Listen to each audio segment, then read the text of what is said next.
안녕하세요. 참사랑연구소 교육원의 김교수입니다. 제가 이렇게 문제풀이까지 다 올리고 시험 직전에 하나의 영상을 다시 올려드리는 거는 제가 지금 저희 교육원에서 2주를 연달아서 오프라인으로 이미 특강을 다 진행을 했어요. 그래서 이제 선생님들이 며칠 시험이 안 남았는데 제가 2주에 오프라인으로 수업을 특강을 진행하고 나서 조금 아쉬운 부분이 좀 남아서 고민을 많이 했어요. 네, 영상을 좀 더 올려드릴까 아니면 좀 쉴까. 근데 며칠 고민한 끝에 그래야 미련이 없을 것 같아서 이렇게 여러분들과 오프라인 특강에서 수업을 진행하고 조금 더 내용이 첨부가 됐으면 좋겠다라고 하는 부분만 여기 한눈에 보이는 정리에 목차를 달고 여러분과 길지 않은 영상을 좀 보내드리려고 하거든요. 자, 제목에 보시면 말 그대로 한눈에 보는 정리죠. 네. 자, 뭐가 있는 거냐면 우리가 요양보호 개론에서 한눈에 제가 항상 여러 개의 종류가 있는 것을 시험 문제 물어볼 때는 장을 넘기면서 보면은 이게 잘 안 들어와요. 그래서 한 면에 유형들을 한 번에 볼 수 있게 정리가 필요한 부분들이 좀 있어요. 그래서 전체 과목에 다는 할 수 없고 그 중에서 이렇게 종류별이 나열되어 있는 것들만 제가 몇 개를 좀 뽑아가지고 이렇게 PPT에 다시 넣었거든요. 근데 이거는 없는 걸 만든 게 아니에요. 제가 본 특강 강의에 들어가 있던 내용들 중에서 여기 안에 또 새로 뽑아서 한눈에 보게끔 정리한 영역들만 다시 영상을 띄워드리는 거고 문제풀이 시간에도 분명히 이 내용들이 나왔고 또 오프라인에 특강 강의에서 또 한 번 드렸어요. 근데 이제 제가 2주에 수업을 하면서 오프라인에서 봤는데 정리가 되어 계신 분들도 많았지만 사실 정리가 안 되어서 오신 분들도 계셨거든요. 그분들을 위한 복습 영상 강의다라고 생각하시면 돼요. 그래서 이 영상 강의를 보시면서 내가 미처 정리하지 못한 부분들에 대한 걸 다시 한번 한눈으로 정리하는 시간을 가지셨으면 좋겠어요. 자, 그럼 이제 처음에 나와 있는 영상이 지금 여러분 보시는 노인복지 사업의 요양. 기억나세요? 네, 우리가 노인복지에 유엔의 노인복지 원칙이 있었어요. 그렇죠? 존엄의 원칙부터 시작해서 거꾸로 갔죠. 존엄, 보호, 독립, 그렇죠? 이런 식으로 여러 개가 나갔을 때 그 유엔에 정한 노인복지 원칙에 준해서 노인복지 사업의 유형이 나눠지는 거죠. 크게 몇 가지예요? 네, 3개죠. 하나는 노인 돌봄 및 기본 서비스, 두 번째는 치매 사업 및 건강보장 사업, 세 번째는 노인 활동 사업 및 여가 활동 사업. 그래서 노인 돌봄 기본 서비스에 들어가는 게 6개, 치매 사업 건강보장 사업에 4개, 노인 활동 및 여가 활동 지원 사업에 4개. 네, 그래서 제가 뭐라고 했냐면 이 6개가 노인 돌봄 및 기본 서비스에 들어가는 구체적인 항목입니다. 요 4가지가 치매사업과 건강보장사업에 들어가는 겁니다. 요 4가지는 또한 노인사회활동 및 여가활동 지원의 사업에 들어가는 겁니다. 그렇게 하셔서 각 사업의 유형의 세부적인 항목들을 알고 계셔야 되는 부분이에요. 왜냐하면 여기서 시험 문제가 출제하면 다음에 노인복지 사업 유형 중에서 해당하는 것이 아닌 것은 이라고 물어볼 수 있어요. 그럼 예를 들면 노인돌봄 및 기본 서비스에 1번 독거노인 보호사업, 2번 독거노인 공동생활호, 3번 노인돌봄 종합서비스, 4번 노인보호 전문기관, 5번을 치매안심센터라고 딱 써놓으면 오답은 몇 번이에요? 5번 치매안심센터 이렇게 가는 거죠. 또 노인 사회활동 및 여가활동 지원 사업이 아닌 것은 1번 노인 일자리 및 사회활동, 2번 노인자원봉사 활성화, 3번 경로다, 4번 노인복지관, 나머지 5번에다가 학대 피해 노인 전용쉼터 이렇게 하면 5번이 답이 되는 거예요. 그럼 이 유형들을 추리려면 지금 여러분이 보시듯이 1번의 세부 항목은 여기구나, 2번의 세부 항목은 여기구나, 3번의 세부 항목은 여기구나를 정확하게 구분하고 계셔야지만 다른 유형의 종류를 골라낼 수 있다는 거죠. 그래서 여기 노인복지 사업 유형부터 한눈에 정리할 수 있게끔 다시 한번 복습 강의 띄워드립니다. 자, 두 번째 한눈에 정리하는 시설생활 노인 권리 보호를 위한 윤리 강요. 강조를 해도 부족하지 않은 거. 매 시험마다 사실 한 문제도 출제되지 않은 적이 없었던 것 같아요. 그래서 이 시설생활 노인권리 보호를 위한 윤리 강령은 우리가 정말 교재 속에서 한눈에 꼭 알고 가야 됩니다라고 강조하는 부분인데 여기도 여러분 보시다시피 한눈에 이렇게 보이셔야 돼요. 글씨가 작아도 양해 부탁을 드립니다.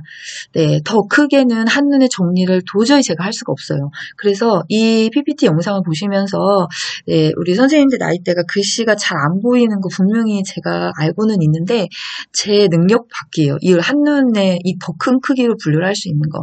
그래서 꼭 예, 이 영상에 글씨가 안 보이시면 그러면 네, 어떻게 하셔야 되냐면 교재를 옆에다 좀 놓고 보세요. 그래서 그 교재를 피셔가지고 예, 그 교재의 글씨로 다시 한번 확인을 하고 넘어가셨으면 좋겠습니다. 라고 하는 거예요. 자, 우리가 단계가 4단계가 있었죠. 입소 전에 단계가 있고 입소 계약의 단계가 있고 생활 단계가 있고 네 번째는 퇴소 단계예요. 자, 근데 여기 문제 유형은 2가지라고 말씀드렸어요. 하나는 네, 이렇게 시설 정보에 대한 접근성을 보장받을 권리를 대표하는 단어들을 써서 네모박스 안에 넣어놓고 이와 같은 내용들은 다음 중 시설생활 노인권리 보호를 위한 윤리 강령 중 어디에 해당합니까? 라고 하면 네, 시설 정보에 대한 접근성을 보장받을 권리를 찾는 1유형의 문제. 그쵸? 그 다음에 2유형의 문제는 여러분 지금 보시듯이 문제 사례의 내용을 집어넣고 이와 같은 문제 사례는 어떠한 윤리 강령을 지키지 못한 것입니까? 라고 문제 유형이 나온다는 거죠. 그래서 2가지를 다 알고 계셔야 돼요.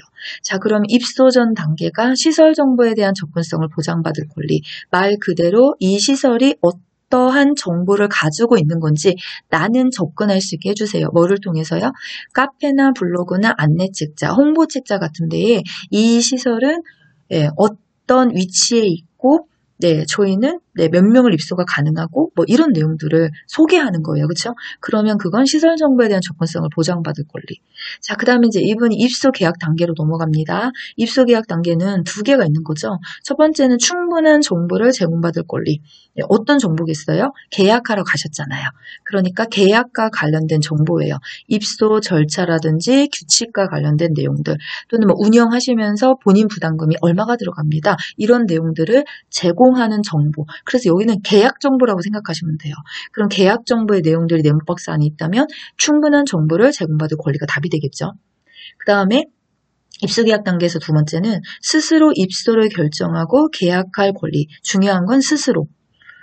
네, 타인의 강요가 아닌 어르신 스스로 나 여기 입소해야 되겠다라고 결정을 하시고 계약할 권리를 드리라는 거죠. 자, 그 다음에 이제 가장 문제가 되는 건 생활 단계입니다. 네, 수험 문제 참 많이 나왔어요. 또 계속 나올 예정인 것 같고요. 자, 그럼 생활 단계 첫 번째는 개별화입니다. 네, 자, 우리가 개별화입니다라고 했을 때, 네, 이 개별화에서 여러분이 꼭 알고 계셔야 되는 단어의 뜻이 있죠. 네, 개별화입니다라는 걸 주요 단어로 말할 때는 욕구라는 단어가 중요한 거예요. 그렇죠? 그 다음에 또 하나가 개인 물품, 개인의 생활 방식. 네, 우리 32회 문제 네, 많이 풀어보셨죠? 네, 여러분 엄청 많이 보신 것 같아요. 그 문제풀이 하면서 네, 네, 참고할 부분들이 많았어요. 근데 이 영상을 네, 이렇게 예, 계기로 여러분한테 예, 이제 양해 말씀도 드리는 거고 좀 이해해달라고 부탁하는 거예요. 저는 김 교수는 유튜브 초보자여서 네, 제 나름대로 열심히 한다고 했는데 네, 개개인의 한 사람 한 사람 선생님들의 100% 만족들을 네, 아직 끌어내기에는 네, 제가 정말 초보자인 걸 좀 양해 부탁드릴게요. 그래서 네, 수렴해서 다음 영상이 올라갈 때는 조금씩 더 업그레이드된 모습을 보여드리도록 할게요. 네, 자, 그럼 이제 여기도 그 문제풀이에서 보셨듯이 우리가 32회 문제에서 요 1번을 갖고 나왔죠. 네, 뭘 갖고 나왔어요? 어르신의 머리, 예, 개인의 네, 머리 스타일이죠. 그쵸? 네, 그래서 그렇게 어떤 개인의 물품이라든지 가지고 와서 쓰겠습니다. 네, 쓰게 두라는 거예요. 어르신의 생활 방식, 머리 모양하고 의복 이런 게 나올 거예요. 그럼 이제 그런 내용들이 들어가 있는 게 있으면 그건 개별화를 뜻하는 거고요. 자, 그 다음에 2번째는 안락하고 안전한 환경에 생활할 것. 여기 포인트는 제가 뭐라 그랬어요? 네, 환경입니다. 라고 했어요. 그래서 환경에 나오는 단어들이 있죠? 네, 미끄럼 방지, 온도 체감, 네, 뭐, 그죠? 네, 안전하고 관련되는 그런 내용이라든지 이런 것들이 들어가 있으면 그것은 다 안락하고 안전한 환경에 생활할 권리에 들어가는 거예요. 그럼 여기에서 문제 사례. 예, 침대예요, 침대. 그냥 침대. 집에서는 침대 썼는데 시설에 오면서 침대가 없어 바닥에서 주무세요. 예, 그러면 그 사례가 예, 이 환경과 관련된 사례라고 했죠. 자, 그 다음 세 번째는 사생활과 비밀보장에 관한 권리입니다. 네, 사생활과 비밀보장. 말 그대로 사생활 비밀이에요. 동의 없이 정보를 공개하시면 안 됩니다. 그래서 네, 사생활을 할 수 있는 정보통신기기가 있어야 되고 우편물 수발 시에는 제한이 없어야 됩니다. 그 문제 사례에 어떤 게 있어요? 네, 사진. 막 찍으면 안 되죠? 휴대전화. 네, 전화 있어야 돼요. 받는 전화라도 놔두셔야 된다는 거죠. 자, 그 다음 네 번째는 존엄한 존재로 대우받을 권리입니다. 네, 그래서 존엄한 존재가 어떤 겁니까? 치매 사유 등으로 네, 어르신을 무시하지 마세요. 네, 이런 내용도 들어가 있고요. 네, 그 다음에 인권 존중을 해야 하는 네, 의미의 인권 교육 같은 것도 같이 하셔야 됩니다라고 하죠. 자, 그럼 그 문제 사례에 나오는 내용은 네, 따개를 때린다. 네, 뭔가 네, 이렇게 조치를 취해야 되고, 그죠? 인권을 무시하는 이런 내용들이 들어가 있으면 여기라고 했어요. 자, 그 다음에 이제 구별하셔야 될 게 이거죠. 5번. 사실 4번과 5번을 좀 많이 구별하셔야 돼요. 네. 자, 왜 구별하나요? 비슷해요. 내용 자체가요. 자, 5번은 차별 및 노인학대를 받지 않을 권리. 네, 근데 여기서 포인트는 차별이에요. 노인학대, 따개를 때린다도 노인학대 같다라고 말씀하세요. 그러니까 충분히 그렇게 이해할 수 있어요. 근데 우리는 표준 교재대로 시험을 봐야 되거든요. 교재에 나와 있는 내용에 준해서 답안이 맞춰지는 거예요. 그래서 이 차별 및 노인학대는 노인학대의 중점의 내용이 아니라 대부분이 다 차별에 맞춰져 있어요. 이 차별 대우하시면 안 됩니다. 네, 그래서 문제 사례가 어떤 게 들어가 있어요? 네, 선물, 그쵸? 네, 이 선생님의 이 어르신의 보호자는 와서 선물을 주고 가는데, 네, 우리 보호자는 안 주고 가요. 그래서 선물 받은 그 어르신한테 더 잘해주는 것 같다. 네, 이런 얘기가 들어가면 선물 때문에 우리가 차별이다라고 얘기를 했었잖아요. 자, 그 다음 6번째는 신체 구속을 받지 않을 권리. 네, 말 그대로 뭐 하시면 안 돼요? 신체 구속. 어떤 게 신체를 구속하는 거냐? 네, 격리, 또는 억제돼 묶었어 이런 거. 그래서 문제 사례가 네, 손발을 묶어. 그 다음 7번째, 진로폰 서비스를 제공받을 권리. 네, 여기는 어디하고 헷갈리시면 안 돼요? 개별화하고 헷갈리시면 안 돼요. 개별화. 자, 그래서 진로폰이다 라고 했을 때는 다양한이 나오셔야 돼요. 다양한. 또는 적절한. 네, 그럼 어떻게 해야 질이 높은 서비스를 받을 수 있는 거냐? 종사자에게 맞는 직무교육. 네, 우리가 직무교육을 듣고 교육 기회가 마련이 돼야지만 퀄리티, 질이 높은 네, 돌봄을 제공할 수 있다는 거죠. 그럼 문제 사례는 빠마약. 싸구려 빠마약 쓰면 안 돼요. 빠마약의 종류는 다양합니다. 네, 물어봐야 돼요. 가격대별로요. 자, 그 다음에 8번째는 정치, 문화, 종교, 신념의 자유에 대한 권리입니다. 그래서 문화에 대한 이야기가 주로 나온다고 했죠. 문화. 자, 그래서 자발적인 모임을 하겠다고 하면 자발적 모임을 해주시게 해야 되고 외부의 서비스를 받겠다고 하면 외부로 나갈 수 있게 해주셔야 되고 또 면회객이나 방문객은 제한이 없으셔야 돼요. 그래서 문제 사례에 단품 구경. 네, 호리호리한 요양보 선생님 때문에 갈 수가 없어요. 네, 갈 수 있게 도와드리라는 거죠. 그 다음 텔레비전. 시설 내에도 외부에도 네, 프로그램이 전혀 없다는 거예요. 하루 종일 뭐만 틀어준대요? 텔레비전만 이렇게 되는 거죠. 문화 없구나 이렇게 얘기하는 거예요. 그 다음에 9번째는 자신의 재산과 소유물을 스스로 관리할 권리. 네, 그래서 개인의 물품을 관리하시겠다 그러면 허용하시고 재정에 관한 물품에 대한 걸 해달라고 하면 네, 우리도 해주면서 수시로 재정에 관한 내용들을 보고해 주셔야 되겠죠. 문제 사례는 뭐예요? 통장, 돈 얘기죠. 네. 자, 10번은 틀리지 않으실 거고요. 이성교제 성생활 기호품 사용에 관한 거. 자, 생활 단계 마지막 11개입니다. 자신에게 연하여 불평을 표현하고 해결을 요구할 권리. 그래서 불만과 고충을 처리할 규정이나 건의함의 존재에 따라 하셔야 됩니다. 그럼 어떤 게 불평입니까? 문제 사례에 내식은 반차 먹는 게 불만입니다. 네. 바꿔주세요. 이렇게 요구해달라는 거죠. 그리고 또 표현에 대한 것들을 해결을 해주셔야 되고요. 자, 이제 다 오셨어요. 이제 퇴소하셔야 돼.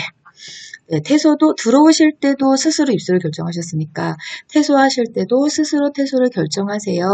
그래서 의사의 반응은 전원이나 퇴소는 안 되는 거고, 그렇죠? 그 문제 사례는 전원, 원을 옮겨갈 때도 항상 이야기하고 가셔야 됩니다.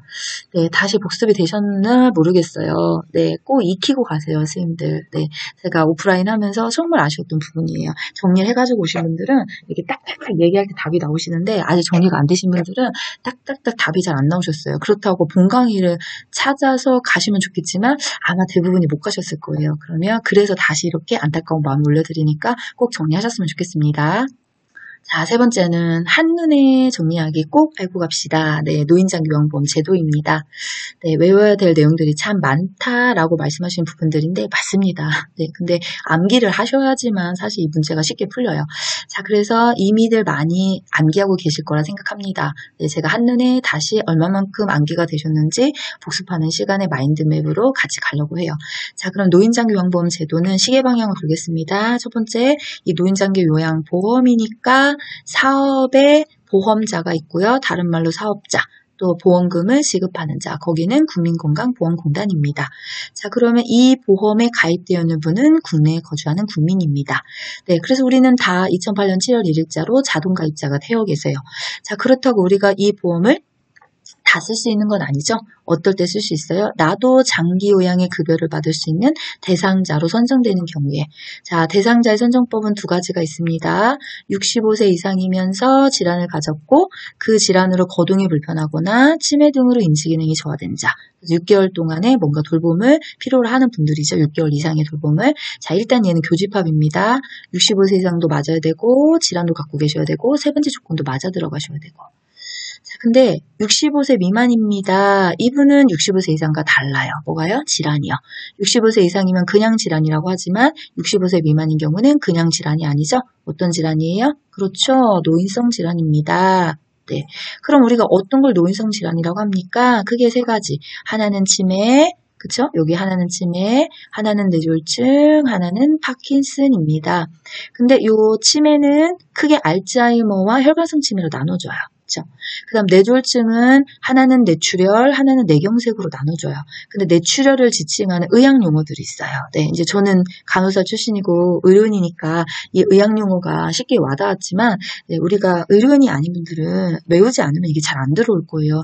해부하게 부위만 이해하시면 되거든요. 선생님도 다 이해하셨을 거라 생각해요. 제가 하도 많이 강조를 해서. 그래서 우리가 뇌출혈에 이르는 네, 부위가 지주막하입니다. 뇌를 싸고 있는 막 중에 일부죠. 그 아래에 출혈이 생겼을 때 뇌내출혈입니다. 네, 뇌 안쪽에 두 개 뇌출혈입니다. 전부 다 뇌출혈을 의미하는 용어들이에요.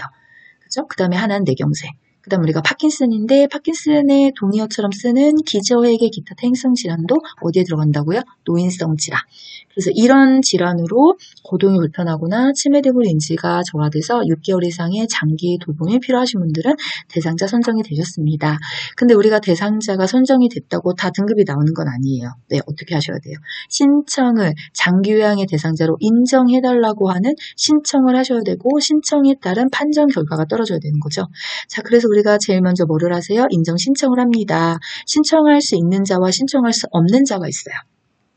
그래서 신청할 수 있는 자는 본인, 가족, 친족 또는 이해관계인 또는 네, 가족이나 보호자의 동의를 얻은 사회복지 전담 공무원 또는 시장군수 구청장이 지정한 자는 신청이 되세요. 그럼 신청이 안 되는 분은요? 네, 제일 많이 쓰는 게 요양보호사 X, 이웃주민 X, 통장님 X, 그쵸? 네, 시장군수 구청장님은 법적 보호자가 대리인으로 가능하신 거니까 통장님은 법적 보호자가 될 수 없어요. 그죠? 그럼 이제 신청을 자가 조건에서 하셨네요. 그럼 이제 조사단이 나오시겠죠? 몇 개 항목을 보신다고요? 52개 항목을 봅니다. 자, 그럼 52개 항목을 봐서 가져간 컴퓨터가 1차 판정을 내려주는 거고 최종의 판정은 어디서 주는 거냐면 등급판정위원회에서 주는 겁니다. 판정은 신청한 날로부터 30일 이내는 완료가 되셔야 된다는 거죠. 자, 그럼 판정을 받기 위한 판정 결과가 있어요. 네, 숫자의 조건에 맞아 들어가야 되는 거죠. 네, 다 외우셨을 거예요. 1등급부터 5등급까지 95점, 75점, 60점, 51점, 45점 미만인 45점, 네, 또 미만인자 이렇게 얘기하죠. 앞자리를 외우라고 했어요. 앞자리 95, 75, 60, 51, 45, 45점 미만. 그래서 어떻게 하세요? 뒤에서 하나씩 숫자를 끌어내려 주시면 됩니다. 네, 그렇죠. 그래서 64점 3등급, 53점 4등급, 64점 3등급, 54점 4등급 이런 식으로 내가 인정 점수를 보고 있는 점수가 점수표 안에 어디에 들어가는지 네, 결과의 판정 등급을 봐주시면 되는 거고요. 자, 그럼 이분은 판정까지 받았고 등급자가 되셨어요. 그러면 이용할 수 있는 급여의 종류가 있죠. 몇 가지요? 그렇죠. 세 가지. 하나는 재가급여, 두 번째는 시설급여, 세 번째는 특별현금급여입니다. 그래서 종류를 외우세요라고 했어요. 재가급여 안에 들어가는 것은 방문요양, 방문목욕, 주야간보, 방문간호, 단기보, 기타 재가급여인 복지연구. 네, 그래서 요 뜻풀이도 알려드렸죠. 복지연구만 외우지 마시고 동의어인 기타 재가급여도 알아두셔야 돼요. 기타 기존에 너희들 거하고는 달라. 뭐가요? 너희들은 월포인트를 가지고 사용을 하지만 나 복지연구는 0포인트를 쓸 거야. 그래서 기존의 니들 거하고는 다르지만 복지연구는 반드시 재가에서 사용하신 분들한테 혜택을 주기 때문에 재가급여 안에 들어가는 거예요. 그 다음에 시설급여 두 가지죠. 노인요양시설과 노인요양 공동생활가정이라고 하는 그룹홈이 있다는 거예요. 그래서 우리가 10인 이상이면 노인요양시설이라고 부르는 거고 9인까지 가정과 같은 환경에서라고 하면 노인요양 공동생활가정, 다른 말로 그룹홈이라고 하죠. 그 다음 특별현금급여가 있어요. 네, 세 가지. 가족요양비, 도서벽지, 특례요양비, 장기요양 기간이 아닌 요양병원 간병비, 요양병원 입원했을 때 간병비를 지급한다는 거죠. 하나 더 치고 갔네요. 판정결과 통보에서 유효기간은 최소 1년입니다. 네, 그 다음에 직전 갱신과 관련돼서 1등급은 4년, 2, 4등급은 3년, 5등급의 인지지원등급은 2년. 네, 개편될 예정이라고 하지만 여러분 선생님들까지는 교재가 개편되지 않았어요. 교재 안에 준해서 답을 찾으셔야 돼요. 그렇죠? 그러니까 새롭게 바뀐 거는 일단 대기 기다리신 상태고요. 헷갈리지 마시고 반드시 우리 교재에 있는 걸로만 답을 일단은 풀어주셔야지 맞습니다. 그래서 유효기간은 아직까지는 최소 1년입니다. 자, 그 다음에 이제 이분들이 급여를 이용하시고 나셔서 비용에 대한 청구를 할 거고 지급을 할 거예요. 그거 중요한 건 요거죠. 공단과 장기요양 기관에서 비용 청구와 지급에 관한 걸 하기 때문에 요양보호사는 관여하지 않는다만 알아두시면 되는 거고요. 자, 그럼 이 노인장기 요양보험의 재원은 어디서 조달을 하냐는 거예요. 3부자 방식이죠. 첫 번째는 보험료, 장기요양 보험료. 두 번째는 국가지원금, 예상 수익의 몇 %요? 20%. 숫자는 기억하셔야 되겠죠. 세 번째는 내 본인 일부 부담금. 그래서 시설급여를 이용하실 때는 20%, 재가급여를 이용하실 때는 15%. 저는 이렇게 암기하지 않습니다라고 말씀드렸어요. 종류를 외우시면서 퍼센테이지를 외워주세요. 그래서 재가급여 15라고 외우지 마시고 여기서 보셨던 방문요양, 방문목욕, 주야간보, 방문간호, 단기보, 기타 재가급여인 복지연구를 이용하면 15%, 노인요양시설과 노인요양 공동생활 가정을 이용하면 20%. 이렇게 외우셔야 문제 푸실 수 있어요. 왜냐하면 문제는 노인요양시설을 이용했을 때 본인 부담금은 15%다. X 이렇게 치실 줄 아시려면 종류와 퍼센테이지가 같이 암기가 되셔야 되는 거죠. 자, 그 다음에 저소득층이시면서 의료급여 수급자는 본인 부담금이 40에서 60% 안에서 경감입니다. 근데 범위예요. 40보 맞고 40부터 60 사이는 다 맞아요. 이 안에 어떤 숫자를 주셔도 20은 20밖에 맞는 게 없어요. 이건 범위잖아요. 40에서 60까지는 다 포함됩니다라고 얘기를 하는 거니까. 자, 단 비급여 항목은 전액 본인이 부담합니다. 네, 요게 제도의 한눈에 그려보는 시계 방향으로 돌아가는 정리 방식입니다. 그렇게 하셔서 아직 정리가 안 되셨으면 다시 한번 복습으로 정확히 외워두시고 시험장을 가도록 하겠습니다. 자, 다음은 한눈에 정리하는 다음의 내용은 뭐냐면 의학 간호학적 기초지식 2장에 관한 내용입니다. 네, 자, 우리가 일단은 여기는 몇 파트가 있어요? 10파트가 있습니다. 어디부터요? 소화기계부터 시작해서 뺑 돌아 시계 방향으로 돌아가시면 마지막은 심리정신계. 네, 그래서 우리가 소화기계의 항상 순서가 특성과 질환으로 넘어가는 거죠. 근데 이제 시험 문제에서 제일 먼저 건드릴 부분은 특성일 거예요. 그래서 저희가 교재에 특강에서도 다뤘고 수업 시간에 늘 말씀드렸듯이 특성은 증가되는 애들만 뽑아서 암기하겠습니다. 왜? 노인의 대부분의 특성은 저하됩니다, 감소됩니다, 좋아지지 않습니다예요. 근데 그 중에서 증가라는 표현을 쓰는 애들이 있다는 거예요. 걔네는 단독으로 빼서 다시 암기합니다. 이렇게 말씀드렸어요. 그래서 소화기계 증가는 쓴맛과 신맛의 증가입니다. 이하불문 이걸 제한 나머지는 싹 다 감소해요. 당뇨성 뭔지 모르셔도 괜찮아요. 감소 찾으시면 돼요. 그렇죠? 자, 그 다음에 주요 질환의 병명들이 있죠. 위염, 위궤양, 의암, 대장암, 설사, 변비. 병명을 외워두세요. 네, 뭐 때문에요? 당뇨병. 당뇨병은 소화기계 질환이 아니에요. 네, 어디로 들어가셔요? 내분 비계. 이런 병명 때문이죠. 그리고 이 병명들을 하나하나 나가시면서 나는 주로 무엇을 공부하셔야지 라고 얘기하셨으면 증상은 꼭 한 번씩 다시 복습하시면서 넘어가셨으면 좋겠습니다. 네, 제가 여기서 다 해드리면 시간이 정말 오래 걸려요. 그래서 그것들은 네, 패스하고요. 네, 여기 한눈에 정리하는 중요한 포인트만 잡을 거예요. 그럼 두 번째는 어디예요? 호흡기계입니다. 여기도 있죠? 특성. 기관진의 분비물이 증가합니다. 기관진의 분비물은 가래를 얘기하는 거고요. 그리고 호흡기계의 대표적인 병명들은 만성기관지염, 독감 인플루엔자, 폐렴, 천식, 폐결핵이 있습니다. 네, 꼭 교수님 봐야 될 게 있어요? 라고 물으시면 천식, 폐결핵 꼭 보세요. 증상, 치료 예방까지 같이. 네, 그 다음에 심혈관계 갑니다. 특성은 심장 근육은 두꺼워지나 뒤에까지 놓으셔야 되죠. 탄력성은 오히려 감소가 됩니다. 예, 왜냐 근육이 두꺼워지면 단단해지는 거지만 너덜너덜 증가하기 때문에 탄력성 오히려 떨어져요.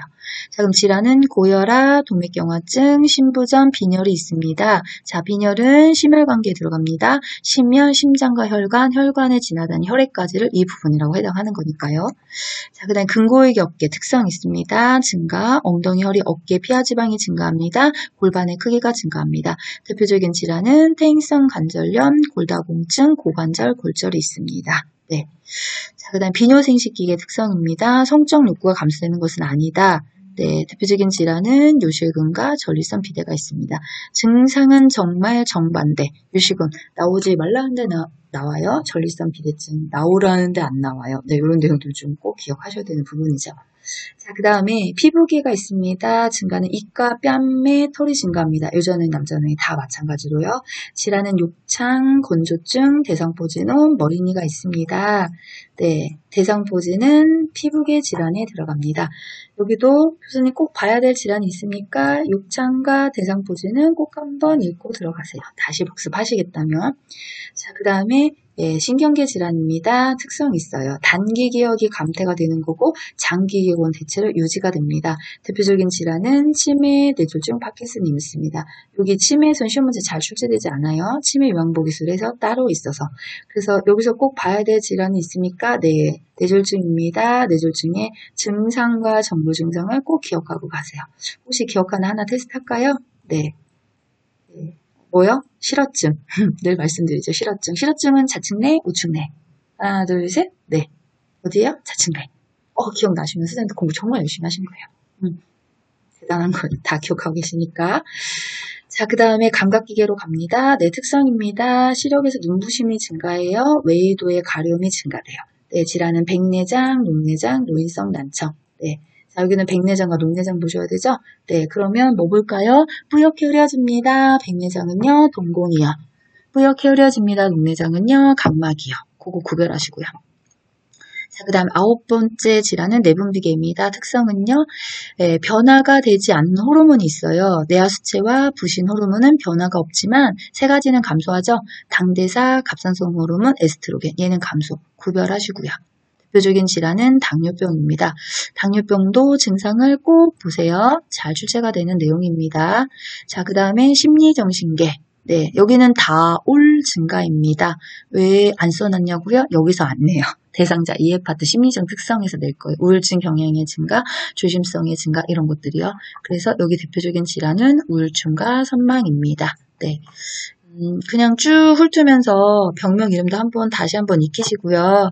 그리고 증가는 내가 잘 외우고 있는지 다시 한번 점검하시고요. 그리고 의학을 다시 복습하고 싶다고 하시면 꼭 말씀드리지만 증상 위주로 꼭 기억을 해주셨으면 좋겠습니다. 네, 한눈에 정리하기, 네, 꼭 알아두기 마지막 영상 화면일 거예요. 자, 치매 인지 자국 훈련에서 우리가 인지 기능에 문제가 없는 대상자가 하는 게 4개가 있었고, 경증이 하는 게 7개. 중증은 더 많죠? 근데 저 중증은 쓰지 않았어요. 늘 말씀드렸지만, 인지 기능에 문제가 없는 분이 하는 거 4개, 경증, 인지 기능 장애 7개를 외워두시면, 그거가 아닌 나머지는 전부 다 중증에 넣어주시면 가능할 거예요. 그래서 요 11개는 암기를 하셔야 되는 거고, 시험 문제 유형이 2가지죠. 하나는 네, 인지기능에 문제가 없는 대상자가 하는 것이 아닌 것을 고르세요. 4개에다가 경증이나 중증 하나 놓는다든지. 이 유형은 실제 이런 식으로 프로그램 하는 거를 이렇게 그려놓고 이와 같은 인지 프로그램은 무엇입니까? 제목이? 그럼 똑같이 이렇게 찾아가는 거예요. 그래서 일단은 선생님 2개 작업을 좀 해주셔야 돼요. 암기 작업을. 하나는 문제가 없는 대상자 거 4개 경증인지 장애 7개 제목을 외워두시는 거고, 자, 그 다음 하셔야 될 건 내 건강 일기라는 걸 딱 읽었을 때 내 머릿속에 내 건강 일기를 하는 그 모양이, 그림이 머릿속에 떠오르는지 물어보죠. 양식을 쓰면 좋겠지만 쓰는 게 어렵기 때문에 물어보잖아요. 오늘 몇 날 며칠인지 아세요? 오늘 아침에 제일 먼저 드신 게 뭔지 아세요? 이런 것들. 그렇죠? 빈칸 채우기는요. 가로가 있잖아요. 가로를 쳐놓고 봄, 땡, 가을, 겨울 이런 거. 물건값 계산하기. 더하기 빼기 하셨잖아요. 그죠? 특정 글자 고르기. 3번째 글자가 기역으로 시작하는 단어에 동그라미 해보세요. 뭐 이런 것들. 그렇게 제목을 하나씩 나가시면서 이 장면이 떠오르는지를 다시 한번 확인하셔야 돼요. 그 작업이 되셔야지만 여기에 1유형, 2유형의 문제는 다 맞춰내실 수 있습니다. 네, 제가 본 강의에서 자세히 다뤄드렸고요. 네, 이제 지금 여기서 여러분한테 이 영상을 다시 띄워드린 이유는 다시 한번 말씀을 드리지만 오프라인 특강을 하면서 이거 선생님도 아직 암기가 안 됐네. 이거 아직 정리가 안 됐네요. 라고 하는 안타까운 마음이 2주 동안 저를 괴롭게 했어요. 그래서 사실은 너무 급박하게 제가 영상 강의를 찍다 보니까 사실 지금 많이 다운된 상태거든요.